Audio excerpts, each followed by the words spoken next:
सत श्री अकाल स्टूडेंट्स, प्यारे बच्चों। अज असी सबजैक्ट वैलकम लाइव दा जमात 11वीं पाठ पहला पाठ का नाम है ईमानदारी।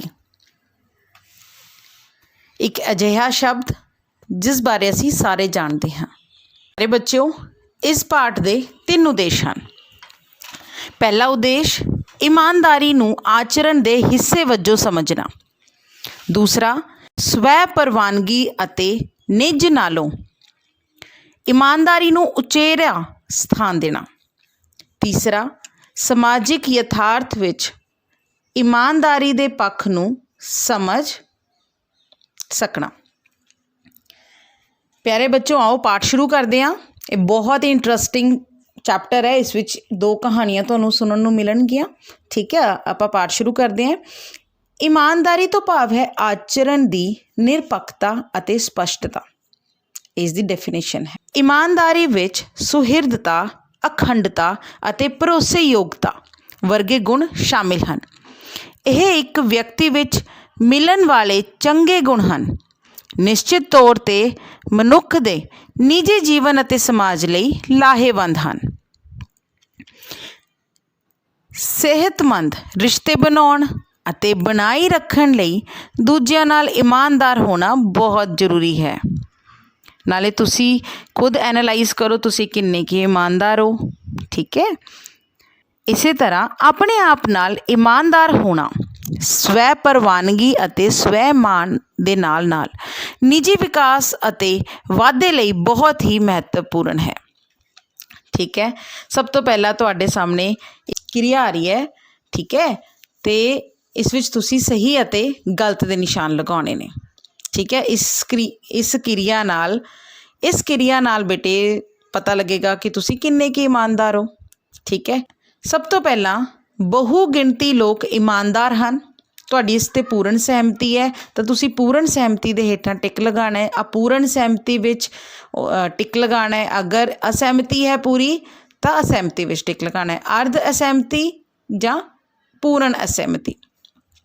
सब तो पहला जिहड़ा स्टेटमेंट है, बहु गिणती लोग ईमानदार हैं। तुहानूं की लगदा है कि बहुत ज़्यादा लोग ईमानदार हैं? अगर तुसी सहमत हो, पूर्ण सहमत हो, अपूर्ण सहमत हो, असहमत हो, उस हिसाब नाल टिक करो मेरे नाल। ठीक है, ज़्यादातर लोग भरोसेयोग हुंदे हैं। ठीक है, तुहानूं की लगदा है बेटे कि बहुत ज़्यादा लोग भरोसेयोग हुंदे हैं कि नहीं हुंदे हैं? सानू किसी का भरोसा जल्दी कर लेना चाहिए। जिस तरह तुहानू ठीक लगता है, ठीक है, जिस तरह के तुहाडे एक्सपीरियंसिस हैं उस हिसाब नाल तुसी इस एक्सरसाइज नू करना है। ठीक है, मेरी इस ते असहमति है। ज़्यादातर लोग दयालु हैं। तुहानू की लगता है? पूर्ण सहमति, अपूर्ण सहमति, असहमति। कई लोग बहुत दयालु होंदे हैं पर सारे लोग दयालु नहीं होंदे। ठीक है, इसलिए असहमति। मैं आप भरोसेमंद हाँ। ये तुसी अपने आप तो प्रश्न करना है। ठीक है जी, इस ते तक सारे बच्चों की पूर्ण सहमति आएगी क्योंकि उन्होंने लगता है कि मैं तो भरोसेमंद हाँ। बहुत लोग उस तरह के जवाब देणगे जिस तरह का उन्होंने बारे भरोसा दूजिਆਂ ते बनिया होवेगा। इस ते पूर्ण सहमति है। दूसरी बेटे हुण क्रिया आ रही है। ठीक है, एक कहानी सुनानी है तो ये कहानी सारिਆਂ ने सुनी हुई है। बेटे दूसरी क्रिया है रवायती कहानी सुनाना। ठीक है, तुसी बचपन विच बहुत ज़्यादा कहानियां सुनिया। हर एक कहानी का एक मोरल हुंदा सी, है ना। मोरल ऑफ द स्टोरी आपां पढ़दे सी ते उहदे विच कई अपनी आपां स्टोरी सुनी है जिहदे honesty is the best policy. आओ क्रिया करिए। यह ईमानदारी बाबत मुढ़ली जानकारी प्राप्त करने लई जमात विच करवाई जाने वाली एक गतिविधि है। असी पूर्ण सहमति अते पूर्ण असहमति दर्शाउण वाले चिन्ह आमनो सामने दीवारां उत्ते चिपकावांगे। क्रिया शुरू करन लई कुछ निर्देश इस तरह हैं। 2 अलग अलग कहानियां बारे विद्यार्थियों की राय पूछी जाएगी। जमात के सारे विद्यार्थी कहानी विचले पात्रां दे ਕਿਰਦਾਰਾਂ ਨਾਲ ਆਪਣੀ ਸਹਿਮਤੀ ਜਾਂ ਅਸਹਿਮਤੀ ਅਨੁਸਾਰ ਇਹਨਾਂ ਚਿੰਨ੍ਹਾਂ ਵਿਚਾਲੇ ਇੱਕ ਕੰਧ ਨਾਲ ਕਤਾਰਬੱਧ ਖੜੇ ਹੋਣਗੇ। ਜੇਕਰ ਕੋਈ ਵਿਦਿਆਰਥੀ ਨਿਰਣਾ ਨਾ ਕਰ ਸਕੇ ਤਾਂ ਉਹ ਐਨ ਮੱਧ ਵਿੱਚ ਖੜਾ ਹੋ ਸਕਦਾ ਹੈ, ਮਤਲਬ ਨਾ ਉਹਦੀ ਸਹਿਮਤੀ ਹੈ ਨਾ ਅਸਹਿਮਤੀ, ਉਹ ਵਿਚਕਾਰ ਖੜਾ ਹੋ ਸਕਦਾ ਹੈ।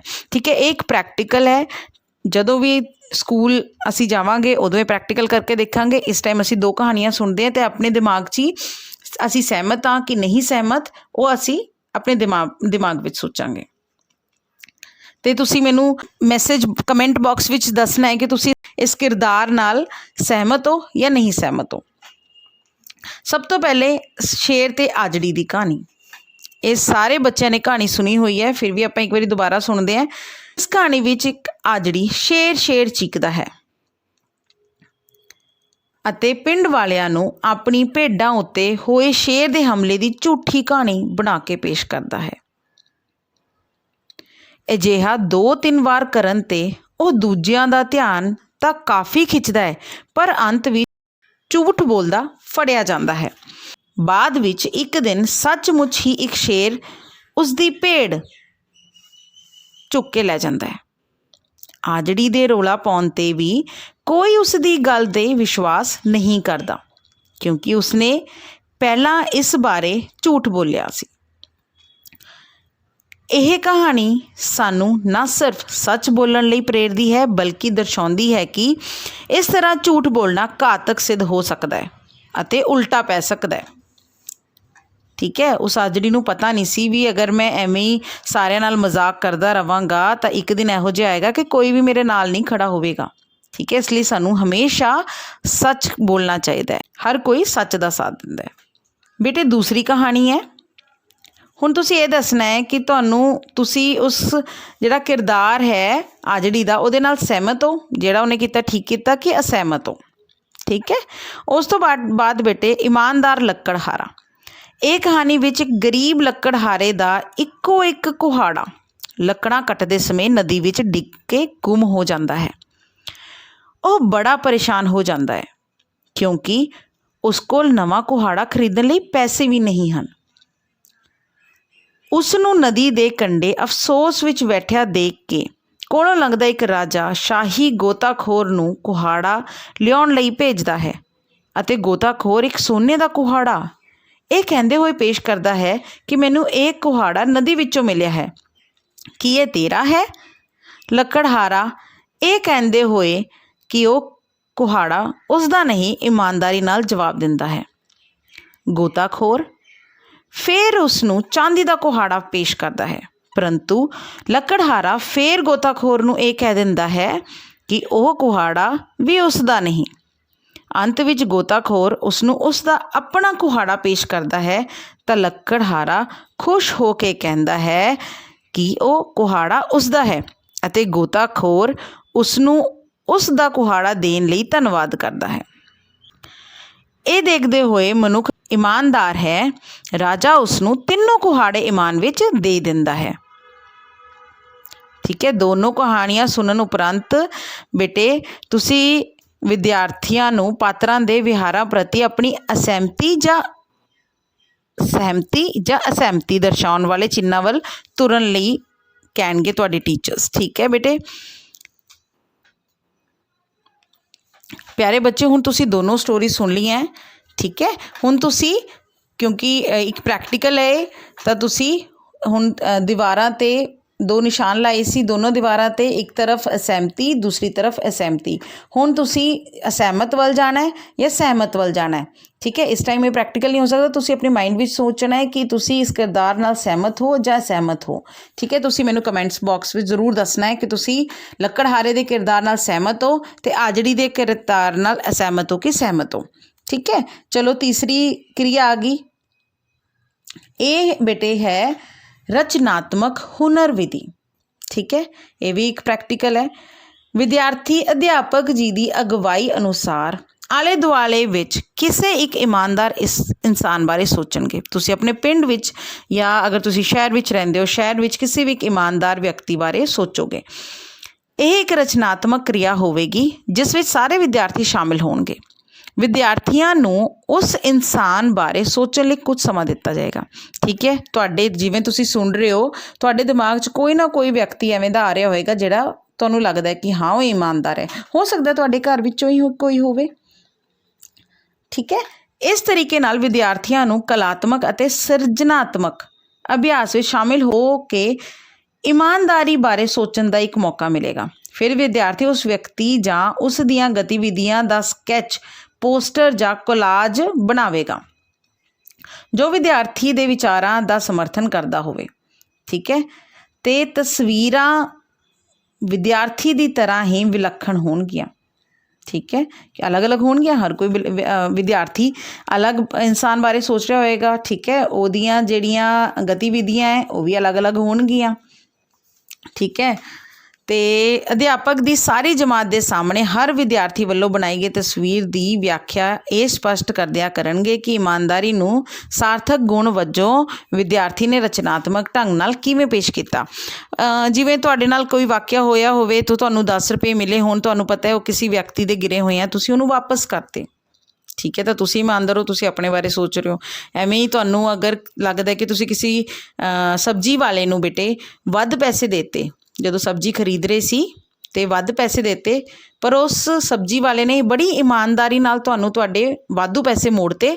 ਦੇਖੋ, ਇਹ ਵੀ ਇਮਾਨਦਾਰੀ ਦੀ ਇੱਕ ਘਟਨਾ ਹੋ ਗਈ। ਠੀਕ ਹੈ, ਇਸ ਹਿਸਾਬ ਨਾਲ ਤੁਸੀਂ ਕੋਈ ਵੀ ਰਚਨਾਤਮਕ ਤਸਵੀਰ ਬਣਾ ਸਕਦੇ ਹੋ। ਜਿਹੜੀ ਤੁਹਾਡੇ ਨਾਲ ਕੋਈ ਕਿੱਸਾ ਹੋਇਆ ਹੋਵੇ ਉਸ ਨਾਲ ਰਿਲੇਟਡ ਬਣਾ ਸਕਦੇ ਹੋ, ਜਾਂ ਕੋਈ ਹੋਰ ਇਮਾਨਦਾਰ ਵਿਅਕਤੀ ਬਾਰੇ ਤੁਸੀਂ ਜਾਣਦੇ ਹੋ ਉਹਨਾਂ ਬਾਰੇ ਦੱਸ ਸਕਦੇ ਹੋ। ਨੈਕਸਟ ਹੈ ਬੇਟੇ ਚੌਥੀ ਕਿਰਿਆ, ਕੇਸ ਸਟੱਡੀ ਵਿਧੀ। ਵਿਦਿਆਰਥੀ ਆਪਣੇ ਅਧਿਆਪਕ ਜੀ ਦੀ ਅਗਵਾਈ ਹੇਠਾਂ ਦਿੱਤੀ ਸਥਿਤੀ ਮੁਤਾਬਕ ਆਪਣੇ ਵਿਚਾਰ ਰੱਖਦੇ ਹੋਏ ਪ੍ਰਸ਼ਨਾਂ ਦੇ ਉੱਤਰ ਦੇਣਗੇ। ਠੀਕ ਹੈ, ਸਭ ਤੋਂ ਪਹਿਲੇ ਗਰਮੀ ਦੀ ਛੁੱਟੀਆਂ ਦੌਰਾਨ ਵਿਦਿਆਰਥੀ ਨੇ ਹਰ ਰੋਜ਼ 10 ਮੁੱਖ ਖਬਰਾਂ ਇੱਕ ਨੋਟਬੁੱਕ ਵਿੱਚ ਲਿਖਣ ਲਈ ਇੱਕ ਅਖਬਾਰ ਪੜ੍ਹਿਆ। ਠੀਕ ਹੈ, ਗਰਮੀ ਦੀਆਂ ਛੁੱਟੀਆਂ ਹੋ ਗਈਆਂ ਸਭ ਨੂੰ। ਠੀਕ ਹੈ, ਹਰ ਰੋਜ਼ 10 ਮੁੱਖ ਖਬਰਾਂ ਇੱਕ ਨੋਟਬੁੱਕ ਵਿੱਚ ਲਿਖਣ ਲਈ ਇੱਕ ਅਖਬਾਰ ਪੜ੍ਹਿਆ। ਰਾਹੁਲ ਰੋਜ਼ ਅੰਗਰੇਜ਼ੀ ਅਖਬਾਰ ਦ ਟ੍ਰਿਬਿਊਨ ਦੇਖਦਾ ਸੀ ਅਤੇ ਖਬਰਾਂ ਨੋਟ ਕਰਦਾ ਸੀ। ਸੀਮਾ ਨੇ ਹਰ ਰੋਜ਼ ਪੰਜਾਬੀ ਅਖਬਾਰ ਪੜ੍ਹਦੇ ਆਪਣੇ ਦਾਦਾ ਜੀ ਤੋਂ ਖਬਰਾਂ ਪੁੱਛ ਕੇ ਇਹ ਕਿਰਿਆ ਪੂਰੀ ਕੀਤੀ, ਅਤੇ ਕਿਰਨ ਨੇ ਅਧਿਆਪਕ ਜੀ ਵੱਲੋਂ ਦਿੱਤਾ ਕੰਮ ਜਮ੍ਹਾਂ ਕਰਵਾਉਣ ਲਈ ਇਸ ਕੰਮ ਦੀ ਨਕਲ ਸੀਮਾ ਦੀ ਨੋਟਬੁੱਕ ਤੋਂ ਕਰ ਲਈ। ਠੀਕ ਹੈ, ਇਹ ਕੇਸ ਸਟੱਡੀ ਦੀ ਵਿਧੀ ਹੈ। ਚਲੋ ਹੁਣ ਇਸ ਪਾਠ ਨਾਲ ਇਸ ਕੇਸ ਸਟੱਡੀ ਨਾਲ ਰਿਲੇਟਡ ਹੁਣ ਵਰਕਸ਼ੀਟ ਆ ਰਹੀ ਹੈ। ਘਰ ਦਾ ਕੰਮ ਕੀ ਸੀ ਬੇਟੇ, ਕੀ ਮਿਲਿਆ ਸੀ ਹੋਮਵਰਕ, ਤੁਸੀਂ ਲਿਖੋ। ਬਹੁਤ ਸੌਖਾ ਹੈ, ਹੁਣੀ ਅਸੀਂ ਕੇਸ ਸਟੱਡੀ ਪੜ੍ਹੀ ਹੈ। ਘਰ ਦਾ ਕੰਮ ਕਿਸ ਕਿਸ ਨੇ ਪੂਰਾ ਕੀਤਾ? 2 ਜਣਿਆਂ ਨੇ ਪੂਰਾ ਕਰ ਲਿਆ। ਠੀਕ ਹੈ, ਘਰ ਦਾ ਕੰਮ ਮੁਕੰਮਲ ਕਰਨ ਲਈ ਕੀ ਕੀ ਤਰੀਕੇ ਵਰਤੇ ਗਏ? ਸਭ ਤੋਂ ਪਹਿਲੇ ਘਰ ਦਾ ਕੰਮ ਕੀ ਸੀ?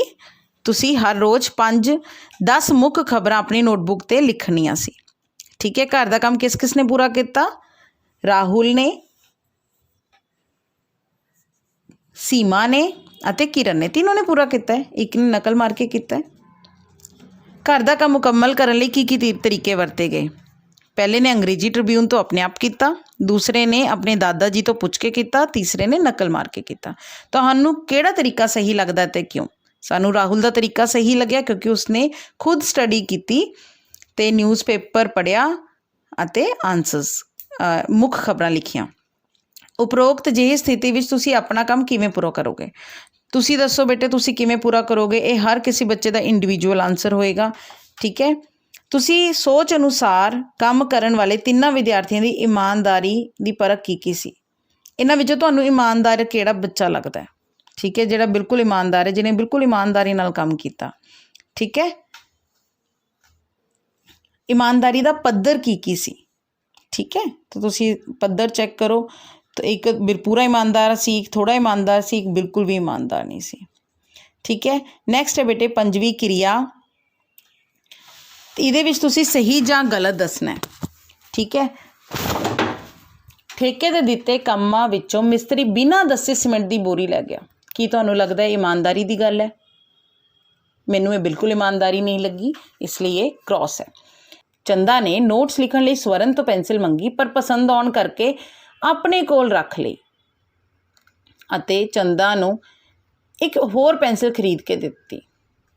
ਇਹ ਤੁਹਾਨੂੰ ਇਮਾਨਦਾਰੀ ਲੱਗਦੀ ਹੈ?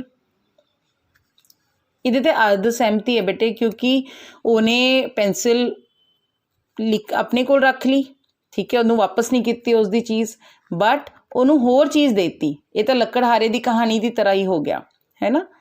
ਮੈਂ ਮੰਨਦਾ ਹਾਂ ਕਿ ਪਹਿਲਾ ਸਥਾਨ ਪ੍ਰਾਪਤ ਕਰਨ ਲਈ ਅਣਉਚਿਤ ਸਾਧਨ ਵਰਤੇ, ਪਰ ਇਹ ਜ਼ਰੂਰੀ ਸੀ। ਠੀਕ ਹੈ, ਤੁਸੀਂ ਫਸਟ ਆਉਣ ਲਈ ਅਗਰ ਚੀਟਿੰਗ ਕਰਦੇ ਹੋ, ਕੀ ਇਹ ਇਮਾਨਦਾਰੀ ਦੀ ਗੱਲ ਹੈ? ਬਿਲਕੁਲ ਵੀ ਨਹੀਂ। ਖੇਡਾਂ ਵਿੱਚ ਮੇਰਾ ਪ੍ਰਦਰਸ਼ਨ ਵਧੀਆ ਸੀ, ਪਰ ਨਤੀਜਾ ਵਧੀਆ ਨਹੀਂ ਸੀ। ਠੀਕ ਹੈ, ਇਹ ਹੁਣ ਇਮਾਨਦਾਰੀ ਤੁਹਾਡੀ ਹੈ ਕਿ ਤੁਸੀਂ ਪ੍ਰਦਰਸ਼ਨ ਬਹੁਤ ਵਧੀਆ ਕੀਤਾ, ਪਰ ਕਿਸੇ ਕਾਰਨ ਨਤੀਜਾ ਵਧੀਆ ਨਹੀਂ ਆਇਆ।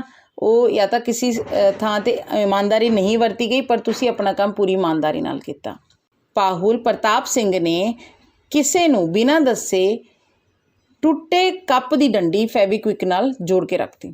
ਇਹ ਵੀ ਇਮਾਨਦਾਰੀ ਦੀ ਗੱਲ ਨਹੀਂ ਹੈ ਬੇਟੇ। ਸਾਨੂੰ ਦੱਸ ਦੇਣਾ ਚਾਹੀਦਾ, ਅਗਰ ਕੋਈ ਚੀਜ਼ ਟੁੱਟ ਜੇ ਤਾਂ ਸਾਨੂੰ ਪੂਰੀ ਇਮਾਨਦਾਰੀ ਨਾਲ ਦੱਸ ਦੇਣੀ ਚਾਹੀਦੀ ਹੈ। ਠੀਕ ਹੈ।